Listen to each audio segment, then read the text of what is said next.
നാവ് ഒരു ചെറിയ അവയവമാണ്, എന്നാൽ അത് വളരെ വമ്പ് പറയുന്നു. കുറഞ്ഞ തീ എത്ര വലിയ കാടിനെ കത്തിക്കുന്നു.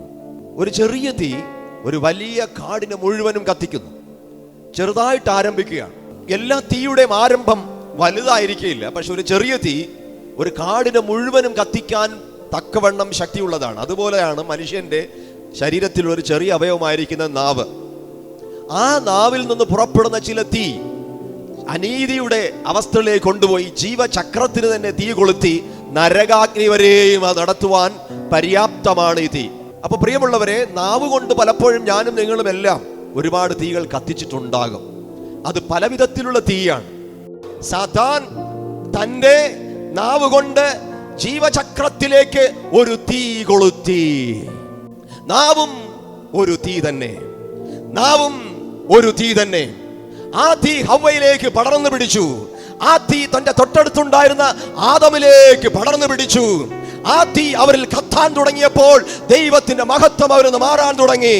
അവരെ കവർ ചെയ്തിരുന്ന, അവരെ നാണത്തെ മറച്ചിരുന്ന, അവരെ നഗ്നതയെ മറച്ചിരുന്ന ദൈവത്തിന്റെ കവറിങ് മാറി. അവർ നരകത്തിന്റെ അവകാശികളായി നാണിച്ച അനുഭവത്തിലേക്ക്, നഗ്നതയിലേക്ക് അവർ കടന്നു പോകാൻ തക്കോണം ഇവിടെയായി തീർന്നു. കാരണം ഇവിടെ സാത്താൻ ഒരു നാവിലൂടെ ഇട്ട ഒരു തീ മനുഷ്യനിലേക്ക് കത്തി. അപ്പൊ നിങ്ങൾ ചോദിക്കും, ദൈവത്തിന്റെ ശക്തിയേക്കാൾ കൂടുതൽ ശക്തിയാണോ സാത്താന്റെ ശക്തി? ദൈവത്തിന്റെ തേജസ്സിനെ മാറ്റിക്കളയത്തക്ക വിധത്തിൽ സാത്താന്റെ ശക്തി വ്യാപരിച്ചോ? അതിന് കാരണക്കാരൻ മറ്റാരുമല്ല, ദൈവത്തിന്റെ ശക്തി സാത്താന്റെ ശക്തിയേക്കാൾ കുറഞ്ഞത് കൊണ്ടല്ല, ദൈവത്തിന്റെ ശക്തിയെ മാറ്റി നിർത്തിയിട്ട് സാത്താന്റെ ശക്തിക്ക് വേണ്ടി വാതിൽ തുറന്നിട്ട് കൊടുത്തത് കൊണ്ടാണ് ദൈവം മാറിയതും സാത്താന്റെ തീ കത്തിയതും. കാരണം ദൈവം പറഞ്ഞു ഇത് തിന്നരുത് എന്ന് പറഞ്ഞപ്പോൾ അത് മറന്നു, അതിനെ അനുസരിച്ചില്ല. പകരം സാത്താൻ പറഞ്ഞതിനെ വിശ്വസിച്ചു, അതിനു വേണ്ടി അനുസരിച്ചു. സാത്താൻ പ്രവേശിക്കുകയാണ്. വെളിപ്പാട് 3:20 പറയുന്നത്, അവൻ വാതിൽക്കൽ നിന്ന് മുട്ടുന്നു. ആരെങ്കിലും ശബ്ദം കേട്ട് വാതിൽ തുറന്നാൽ ഞാൻ അവനോടും അവൻ എന്നോടും കൂടെ അത്താഴം കഴിക്കും. Praise the Lord. നീ ആർക്ക് വേണ്ടി വാതിൽ തുറക്കുന്നുവോ അവൻ നിന്റെ ഉള്ളിലേക്ക് പ്രവേശിക്കും. Praise the Lord. സാത്താന് വേണ്ടി ഒരു വ്യക്തി വാതിൽ തുറന്നിട്ടാൽ ആ സാത്താൻ അകത്ത് കയറുക തന്നെ ചെയ്യും.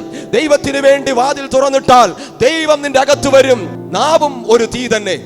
ഒരു ചെറിയ അവയവം, ഒരു കുറഞ്ഞ തീ കാടിനെ മുഴുവനും കത്തിക്കുന്നത് പോലെ നാവിൽ നിന്ന് പുറപ്പെടുന്ന വാക്കുകൾ മനുഷ്യന്റെ ജീവചക്രത്തിൽ അനീതി ഉണ്ടാക്കി തീ കൊളുത്തി നരകാഗ്നി വരെ തള്ളിവിടുന്ന അനുഭവത്തിലേക്ക് മാറുന്നു.